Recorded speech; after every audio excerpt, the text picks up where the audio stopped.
পাপামের 8 month photoshoot করতে গিয়ে আমার তো নাজেহাল অবস্থা। দেখো, জামা পরাতে গিয়ে ফার্স্টে সে যা হোক করে জামা পরানো হলো, তারপর ছুটে পালিয়ে যাচ্ছে। এখন যেহেতু বড় হয়েছে, ওকে দিয়ে ছবি তোলানোটা একটু চাপের হয়ে গেছে। তো দেখো, এই যে ছুটে পালিয়ে যাচ্ছে। আগে তো যখন ছোট ছিল খুব ভালো করে ছবি তোলা যেত, এখন ছবি তুলতে গিয়ে সে যা দুষ্টুমি করছে।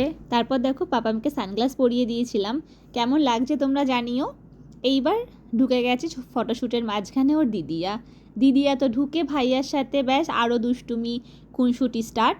দেখো দুজনে মিলে কি করছে। সে তো কিছুতেই দিদি আর ভাইকে ছাড়বে না, ছবি তুলতেও পারছি না, কন্টিনিউ এইভাবে দুষ্টুমি করে যাচ্ছে। মাঝে তো নিজেই ট্যাব নিয়ে বসে পড়লো খেলা করতে। যাই হোক, লাস্ট পর্যন্ত ছবিটা তুলতে পেরেছি। ফাইনাল ফটোশ্যুটটা কেমন হয়েছে অবশ্যই তোমাদের সাথে আমি ফটো শেয়ার করব। আর ভাই বোনের এরকম দুষ্টু মিষ্টি খুনসুটি তোমাদের কেমন লাগলো অবশ্যই কমেন্ট করে জানিও।